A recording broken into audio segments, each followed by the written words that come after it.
रोज जाने कितने लोग ईमेल के जरिए पंडित जी से अपनी जिंदगी की परेशानियों का हल मांगते, और पंडित जी अपने गीता ज्ञान से हर बार कोई ना कोई ऐसा हीरा निकाल ही लाते थे जो अंधेरी रात जैसी मुश्किल में भी उजाले की किरण बिखेर देता। लेकिन कई बार दूर के लोगों को समझाना आसान होता है, अपने आसपास के लोगों को बिल्कुल नहीं, क्योंकि तब आप भी उनके दुख में दुखी होते हैं और तब उनके साथ आपको खुद को भी समझना होता है, जो कि दुनिया का सबसे मुश्किल काम है। पंडित जी भी कल रात से ऐसे ही एक डिलेमा में फंसे। उनके बहुत खास दोस्त रविकांत दुख की नदी में डूब रहे हैं और पंडित जी को समझ नहीं आ रहा है कि कैसे अपने दोस्त को डूबने से बचाएं। क्या कहें ऐसा कि उनके मन को हिम्मत मिले। कहने जाते भी हैं तो अपना ही गला रुआंसा हो जाता है। रह रह कर बस पुराने वक्त की यादें आंखों के आगे आ जाती हैं।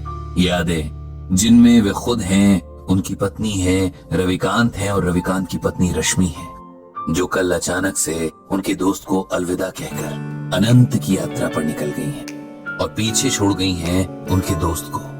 इसके बारे में तमाम मित्र मंडली मजाक बनाती थी कि वो तो किसी के सपने में भी बिना रश्मि के नहीं जाता।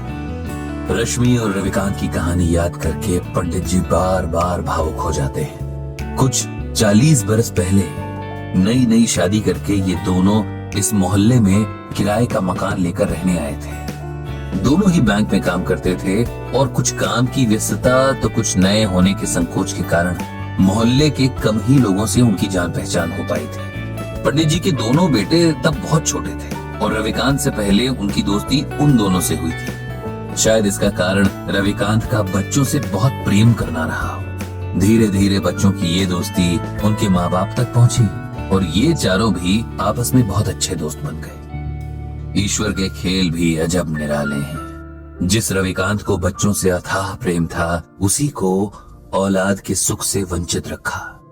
पंडित जी की पत्नी के साथ रश्मि ने जाने कितने डॉक्टर्स के चक्कर लगाए, कितने मंदिरों में माथा टेका, जाने कितने दिन भूखे रहकर व्रत उपवास किए, लेकिन औलाद भाग्य में नहीं थी, सो नहीं मिली।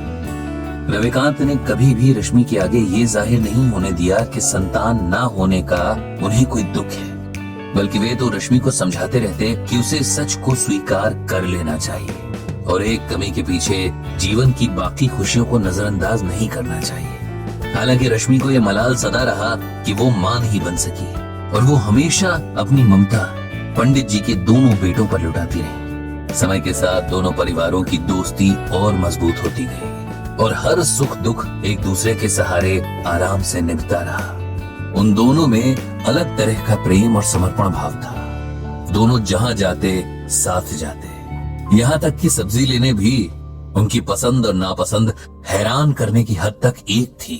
उनका स्वभाव भी एक जैसा। ऐसा लगता था कि जैसे दोनों की ही पर्सनालिटी एक ही रंग से लिखी गई थी। उनके मन एक ही सांचे में ढाले गए थे।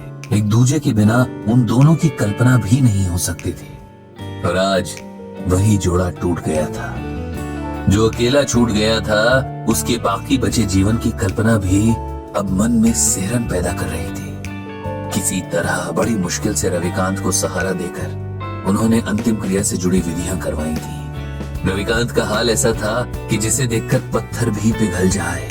उसका विलाप, उसके आंसू देखकर तो मौत के देवता की आंखें भी भर आई होंगी। कभी मजाक में शायद रश्मि ने रविकांत से कहा होगा कि अंत समय में उन्हें गंगा किनारे जलाया जाए और उनकी अस्थियां माँ गंगा की गोद में बहाई जाए। सो उनकी इसी इच्छा का सम्मान करते हुए रविकांत ने पंडित जी से रश्मि को हरिद्वार ले जाने की बात कही और इंतजाम करने का अनुरोध किया।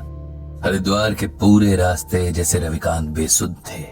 उन्हें देखकर ऐसा लग रहा था कि मानो ये दुख में डूब जाना चाहते हैं। न उनके उबरने की शक्ति बची थी और न ही इच्छा।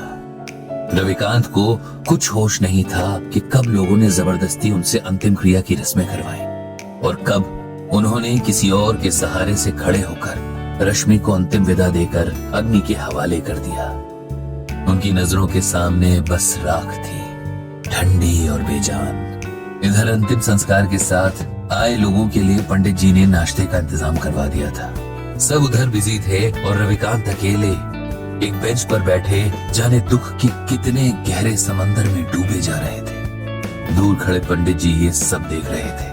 उन्होंने तय किया कि उन्हें रविकांत को इस सदमे से बाहर लाना ही होगा, उन्हें सच को स्वीकार करने का हौसला देना ही होगा, क्योंकि अगर ये अभी ना हुआ तो कभी नहीं हो सकेगा। रविकांत के पास जाकर उन्होंने धीरे से उसके कंधे पर हाथ रखा और ऊंची आवाज में भगवत गीता का ये श्लोक पढ़ा। नैनम छिन्दन्ति शस्त्राणि नैनम दहति पावकः न चैनम क्लेदयन्त्यापो न शोषयति मारुतः। जानते हो रविकांत, इस श्लोक का अर्थ क्या है? श्लोक का अर्थ है आत्मा को न औजार काट सकते हैं, न आग उसे जला सकती है, न पानी उसे भिगो सकता है, न हवा उसे सुखा सकती है। आत्मा अजर और अमर है। ये श्लोक श्रीमद् भागवत के दूसरे अध्याय में है, उसी गीता में जो स्वयं भगवान श्री कृष्ण के श्रीमुख से अमृत बनकर बरसी और जिसकी ज्ञान गंगा में भीगने वाला हर मन मोक्ष पा लेता है। रविकांत का ध्यान आज सुनी हुई सारी बातों में बस इसी बात ने थोड़ा सा उसकी ओर खींचा। उन्होंने पंडित जी से पूछा कि उनके सुनाए श्लोक का यहाँ क्या मतलब है, क्या संबंध है? क्योंकि तुम शरीर और आत्मा का फर्क भूल रहे हो मेरे दोस्त। अपनी प्रिय पत्नी के शोक में तुम इस सच को अनदेखा कर रहे हो कि उसका सिर्फ शरीर नष्ट हुआ है, उसे चलाने वाली आत्मा नहीं, क्योंकि आत्मा तो अजर अमर है। एक शरीर से दूसरे शरीर की यात्रा करती है, एक जन्म से दूसरे जन्म का फेरा लगाती है। जो मिटा वो मिट्टी थी, जो जीवन शक्ति थी वो अब भी वही है, किसी और मिट्टी में जान फूंकने चली गई है। उसके लिए शोक करना बेकार है, ये उस आत्मा का अपमान भी है। उसे सम्मान के साथ विदा करना ही समझदारी है। यही बात हमें गीता में भगवान श्री कृष्ण अर्जुन को समझाने के बहाने समझा रहे हैं। हमारे मोह माया के बंधन हमें सच्चे लगते हैं, लेकिन सच सिर्फ एक है, और ये वही सच है जिसे भगवान श्री कृष्ण ने अर्जुन को बताया है कि आत्मा अजर और अमर है। इसीलिए शरीर के प्रति प्रेम रखना व्यर्थ है। तुम्हारी रश्मि की देह का साथ तुम्हारे साथ बस यहीं तक का था। इस सच को स्वीकार कर लो और उसकी मृत्यु को उसी भाव से स्वीकार करो जिस भाव से उसके साथ को स्वीकार किया था।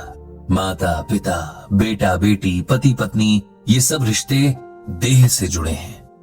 आत्मा इन रिश्तों से आजाद है। वो किसी अभिनेता की तरह बस किरदार निभाने तक देह में रहती है। किरदार खत्म तो आत्मा भी किसी और किरदार को निभाने निकल जाती है। जो अब तक जिया उसकी अच्छी यादों को समेट लो, वही जीवन की कमाई है। उसी के सहारे आगे का जीवन काटना है। उस आत्मा को प्रणाम करो और खुद को शरीर के मोह से आजाद करो। पंडित जी की इन बातों को सुनकर और भगवत गीता के श्लोक की व्याख्या सुनकर रविकांत के मन को ऐसी हिम्मत मिली जैसे किसी डूबते हुए को किसी मजबूत हाथ का सहारा मिल गया हो। जीवन के लिखे को स्वीकार करने की प्रेरणा ने जैसे उसके डगमगाते कदमों में ताकत भर दी थी। उसने तय किया कि अपनी मर चुकी पत्नी की यादों को सम्मान देते हुए अब उसकी मृत्यु की सच्चाई को भी सम्मान देगा और साथ ही और भी गहराई से श्रीमद् भगवत गीता के ज्ञान को समझेगा।